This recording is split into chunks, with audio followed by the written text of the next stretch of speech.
everyone, ready for a deep dive.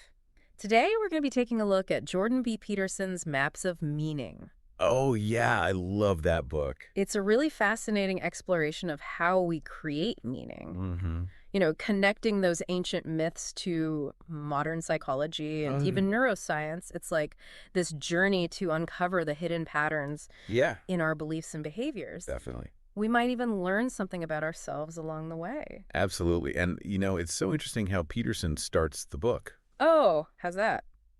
Well, he talks about his own youthful rebellion against, his religious upbringing Mm-hmm. and how that led him to question everything, especially the big questions about good and evil, Right. especially in political systems. Yeah, I think a lot of us can relate to that. Absolutely. Like, we inherit these beliefs from our families and our cultures, but then life happens, Right. and you start to wonder if those beliefs still hold up. Exactly. And what Peterson found was that political science, at least at the time, didn't really seem to address those deeper questions about values Right. and meaning. So that's what sent him on this search for answers in these unexpected places. Okay, so how did he go from, questioning politics to studying myths? That's a big leap. It does seem like a big leap, yeah. Well, his big idea is that myths aren't just stories. Okay. They're actually maps of meaning. Maps of meaning. Yeah, think of them like those ancient guidebooks Okay. for navigating the unknown, Okay. for making sense of the world's complexities. So instead of just explaining, historical events or whatever, Right. myths are giving us instructions for how to live. Exactly. They show us what's important, what's dangerous, and how to act when facing both. Huh. That's interesting. Yeah, and what's even cooler is that these maps often operate on a subconscious level. Oh, wow. Yeah, they shape our beliefs and behaviors without us even realizing it. So you're saying we're all kind of living out these ancient myths?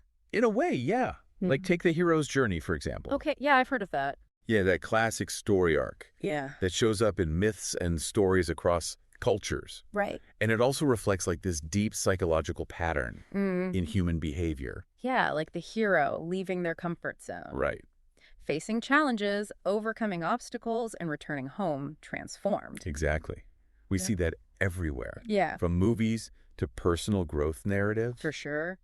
And Peterson argues that this pattern isn't just a coincidence. Okay. It reflects a fundamental truth Yeah. about human nature. Okay. We're wired for growth and transformation, Mm-hmm. for confronting the unknown and expanding our understanding. That makes sense. Yeah. But how does neuroscience fit into all of this? That's a good question. Like we were talking about ancient myths, now we're talking about the brain. Well, Peterson also explores the biological basis of belief. Okay. He talks about the orienting reflex, Hi. which is how our brains are wired to react to novelty and the unexpected. Have you ever been walking down a dark street and suddenly you hear a noise? Oh, yeah, definitely. And it startles you. Uh-huh. Like your heart starts racing. Oh, yeah, totally. You jump a little. Yep. And you're immediately trying to figure out what caused the sound. Right. That's your orienting reflex kicking in. Okay. Peterson uses this really interesting example of an elevator Okay. to explain it. So imagine you're heading to an important meeting. Huh? You have it all planned out. Yep. But suddenly the elevator breaks down. Oh, no. So you're stuck. Right. Your plan's disrupted. Yeah. And you got to figure out a new way to get to your meeting. Okay. Yeah, I can see where the fear and uncertainty come in. Exactly. That's what Peterson's getting at. Mm-hmm. Myths help us manage that fear of the unknown Okay. by giving us these predetermined maps for those situations. Okay, so it's like having a set of instructions Right. for dealing with life's curveballs. Yeah, Except the instructions come from ancient stories. precisely. And those instructions often come in the form of archetypes. Archetypes. Yeah, maps of meaning. Peterson focuses on three main ones: Okay. the great mother, Okay. the great father, Uh-huh. and the hero. Okay, so who are these archetypal figures and what do they represent? Well, the great mother represents nature, chaos, Okay. the unknown. Think of Tiamat, the Babylonian chaos monster. Oh, yeah. And the great father represents culture, order, Okay. and the known. He's like Marduk, the hero who confronts Tiamat and brings order to the cosmos. I see. So the hero is the one who mediates between those two forces. Exactly. Think about Osiris, the Egyptian god of order, Okay. and his son Horus, Uh-huh. who avenges his death and restores balance to the world. Right. So the hero ventures into the unknown, Yeah. confronts chaos, and returns with this new knowledge and experience that enriches the world. Wow. So, it makes me think about how these ancient myths Yeah. are still relevant today. Oh, absolutely. We're always facing challenges and uncertainties in our own lives, Right. and we're always looking for ways to make sense of them. Exactly. And even though these myths might seem like ancient Yeah. and removed from our modern lives, Right. the patterns they describe are still very much alive in our psyches. Wow. They show up in our stories, our dreams, our relationships, even our political systems. So if these myths are maps, Yeah. then learning to read them can actually help us navigate our own lives. That's the idea. By understanding these archetypes and the patterns they represent, Yeah. we can gain a deeper understanding of ourselves and Mm. the world around us. Okay, I'm starting to see how all of this fits together. Yeah. But we've been talking a lot about the hero and the good stuff. Right. Don't myths also warn us about the dangers of becoming too rigid? Oh, you're exactly right. Like clinging to outdated traditions. Peterson actually uses the example of the sun-devouring king to illustrate that. The sun-devouring king, Yeah. what exactly does that mean? Well, it's this archetype that shows up in a lot of myths and stories. Okay. The basic idea is that even necessary structures, Okay. like culture and tradition, can become tyrannical Okay. if they're not renewed and adapted Oh. to changing circumstances. Okay. The sun-devouring king represents like this rigid adherence to the past, Huh. a refusal to let go of outdated ways of thinking and being. So it's like those old traditions are literally consuming the next generation. Exactly. Wow. Preventing them from growing and evolving. That's intense. And this ties into the idea of the revolutionary hero, Okay. someone who challenges the status quo and brings about necessary change, Right. even if it's met with resistance. Like figures like Martin Luther King Jr. or Nelson Mandela. Exactly. They challenge these deeply ingrained systems of oppression Yeah. and help to create a more just and equitable world. That's a really powerful way to think about it. Yeah. So it's not always about maintaining order. Right. Sometimes it's about disrupting it in a way that leads to something better. Exactly. And this brings us to another important concept that Peterson explores, Okay. the importance of pursuing genuine interests. Okay, how does that tie into all of this? What does following your passions have to do with myths and heroes? Well, Peterson believes that pursuing what truly interests us Yeah. is essential for individual growth and meaning-making. Okay. He actually shares a story about a paranoid patient to illustrate the dangers of denying meaning in life. Okay. This patient was completely withdrawn, Wow. isolated, Yeah. and unable to engage with the world in a meaningful way. So he was stuck, Yeah. unable to move forward on his own hero's journey. Precisely. And Peterson argues that this is what happens when we deny ourselves the opportunity to pursue our passions, Yeah. to confront the unknown, and to expand our horizons. He was serving the lie. Yes. Instead, we should be seeking truth, following our curiosity, Mm-hmm. and engaging with life in a way that feels meaningful. Right. And that's where the hero's journey comes in again. It's not about seeking comfort and security. Right. It's about venturing out into the unknown, Yeah. facing those dragons, Missing those dragons. and returning with the treasures that enrich both ourselves and the world. That connects back to those maps of meaning we were talking about. Absolutely. Those maps aren't just about avoiding danger. Right. They're also about seeking out what's valuable, what's meaningful. Mm-hmm. And that often involves stepping outside of our comfort zones, Yeah. challenging our assumptions, Yeah. and embracing the unknown. It's like we have to get lost sometimes to really find ourselves, right? Yeah, kind of like Peterson talks about, when he felt lost. Oh, yeah. And he shares that story Yeah. about that nightmare he had, Oh, yeah, with the chandelier. right, where he's trapped in this chandelier Uh-huh. hanging high above a cathedral. All right, and everyone's looking at him. Exactly. All these people Wow. judging him. Yeah, and he feels totally powerless. He can't change his situation. Right, it's like he's caught in this web of meaning, but it's suffocating him. It's not supporting him. Right. It's holding him back. Yeah, and then he wakes up, Right. and there's that wind blowing. Yeah, that strong wind. That strong wind blowing through his windows. And, he connects that to pneuma. Pneuma. Yeah, that Greek word. That means both wind and spirit. It's like this breath of fresh air, Right. this intrusion of the spiritual realm Yeah. into his conscious reality. It's like the universe is trying to wake him up.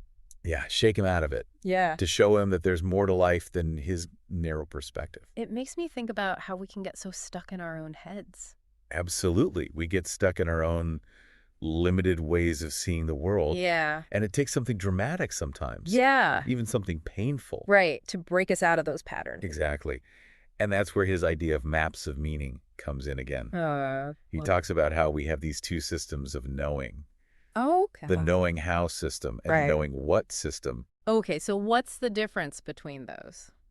Well, knowing how is like our procedural knowledge. Okay. Like riding a bike or tying your shoes. Yeah. You just do it. Right. You don't have to think about it. And then knowing what is more about our conceptual understanding of the world. Exactly. It's the kind of knowledge that we can articulate. Mm-hmm. The kind that allows us to describe and explain things. Okay.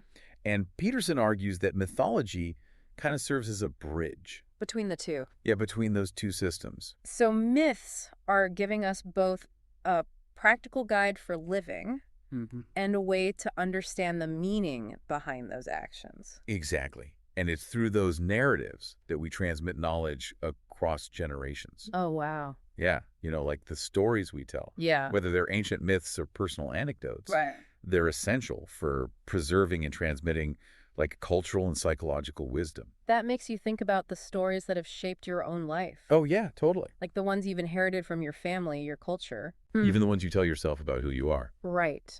Those stories create our personal maps of meaning. Yeah. Like the frameworks we use to navigate the world. It's like our own internal compass. Exactly. But Peterson also highlights the danger of becoming too rigid in those beliefs. Right, like the sun-devouring king. Yeah, clinging to those outdated traditions. Right. It can stifle growth and renewal. And he contrasts that with the paranoid patient. Yes. The one who is trapped by his own fear and inability to engage with life in a meaningful way. Yeah, it's like the hero's journey in reverse. Yeah, exactly. Instead of venturing out into the unknown, right, he's retreating further into himself. Yeah. And this connects to another fascinating idea that Peterson explores. Okay, what is it? The divinity of interest. The divinity of interest. What does that even mean? How is interest divine? Well, Peterson believes that pursuing genuine interests is essential. Okay. For individual growth and meaning-making. Okay. He sees it as a form of serving truth. Aligning ourselves with the inherent value and meaning that's present in the world. So it's not just about following our whims or whatever. Right. It's about listening to that deeper calling. Exactly, like that sense of fascination and curiosity that draws us towards certain things. Yeah. Like when you're reading a book and you can't put it down. Yes. Or when you're working on a project. And you completely lose track of time. It's like tapping into that source of energy and inspiration. Exactly. And Peterson contrasts this with the lie. Okay. Which is essentially the denial of meaning. Right. It's this attempt to shield ourselves from the unknown. Yeah. To avoid the challenges and uncertainties that come with exploring the world and ourselves. But that avoidance ultimately leads to stagnation and despair. Right. It's like we're starving our souls. Yeah. By denying them the nourishment that comes from engaging with life. So we need to confront the unknown. Exactly. And face those dragons. Yeah. And return with the treasures that enrich ourselves and the world. That's the hero's journey. That's the hero's journey. Yeah. And Peterson seems to argue that this process of transformation is actually a moral imperative. It's like the highest form of good. It's what allows us to grow and contribute to the betterment of ourselves and society. Wow. He even says that the ability to confront the unknown is what makes us human. Yeah. It's the source of our creativity, our resilience, our capacity for love and compassion. It's amazing how he connects those ancient ideas about mythology and alchemy to our modern lives. Right. It's not just these abstract concepts. Yeah. They're fundamental to how we make sense of the world. Right. And our place in it. And he leaves us with that thought-provoking question. Oh, what's that? If myths are maps, yeah, what does your personal map of meaning look like? It's like he's inviting us to explore our own inner landscapes. Yeah. To face those dragons that lurk in the shadows. Exactly. And to discover the treasures that lie hidden within. It's a call to embrace the hero's journey. Yeah. To step outside our comfort zones and engage with life in a way that's meaningful and transformative. And it's a reminder that the journey is ongoing. Always more to learn, more to discover, more to become. Yeah, it really is a journey. And like you were saying, the map isn't static, is it? Right. It's constantly changing. It's like being redrawn as we go, Exactly, as we have new experiences. Yeah. And learn new things. That's what I find so empowering about Peterson's approach, is we're not just passive recipients, you know? Right. We're active creators. Exactly. We have the capacity to shape our own destinies. So it's not just about finding the right map. It's Yeah. also about learning to read it Mhm. and even to draw our own maps as we go. Exactly. And he talks about this in the context of the alchemists Okay. and their quest for the philosopher's stone. Oh, yeah, remind me. How does alchemy fit into all this? Okay, so we were talking about myths, Yes, and psychology. right? But Peterson sees alchemy as this metaphor Okay. for the process of personal transformation. Mm. Like the alchemists were trying to transform base metals into gold, Right. but they were also trying to transform themselves, Interesting. purify their souls and attain a higher state of being. So the process of turning lead into gold Yeah, was symbolic of the process of like inner transformation. exactly. And that process involved confronting the unknown, Mm-hmm. breaking down old structures, Okay. and creating something new. Just like the hero's journey. Just like the hero's journey. It was a process of psychological and spiritual growth. And gold played a key role in that Yeah. process, Oh, right? absolutely. Yeah. Gold represented something pure Okay. and incorruptible, like a higher ideal that they were striving for. And that connects to the idea of enlightenment in like a broader sense. Yeah, it's about seeking those eternal truths, Right. those guiding principles that can help us navigate life. Not about achieving perfection, but like constantly refining ourselves. Exactly, becoming more conscious Mm. and more compassionate. Peterson has this quote that really stuck with me. Oh yeah, which one? He says, "The truth seems painfully simple. So simple that it's a miracle of sorts that it can ever be forgotten. Love God with all thy mind and all thy acts and all thy heart." Wow, powerful stuff. Yeah, and it's not necessarily about religious belief. Right. It's about aligning ourselves with something greater than ourselves, Mm. something that gives our lives meaning and purpose. And he goes on to say, this means serve truth above all else and treat your fellow man as if he were yourself, not with the pity that undermines his self-respect and not with the justice that elevates you above him, but as a divinity, heavily burdened who could yet see the light. Yeah, it's a beautiful call to compassion, It is, to see the worth and dignity of every human being. regardless of their circumstances. We're all in this together, right? We are. We all have our own struggles, Mm. our own burdens to bear. But we all have the capacity for greatness. Yes, for transformation. Love. It's about recognizing that potential in ourselves and in others. You know, as we're talking about all this, it's amazing how Peterson brings all these different ideas together. I know, it's incredible. Myths, psychology, spirituality, even alchemy. It's like he's weaving a tapestry of human experience. He is, showing us how it's all interconnected. And he leaves us with this incredible sense of hope, Yeah. like this belief that Yeah. we have the power to shape our own destinies, It's inspiring. It challenges us to embrace the hero's journey to confront the unknown. and live lives of meaning and purpose. So as we wrap up this deep dive into maps of meaning, Yeah. I really encourage you to reflect on what we've discussed. What resonates with you? Yeah, what insights have you gained? How can you apply these ideas to your own life? What are the dragons you need to face? What treasures are you seeking? Remember, the journey is ongoing. Yeah. There's always more to explore, more to discover, and more to become. So keep asking those questions. Keep seeking those answers, And keep telling your story. because that's what makes life an adventure worth living. Thanks for joining us on this deep dive into Jordan Peterson's Maps of Meaning We'll see you next time. for another exploration of the ideas that shape our world.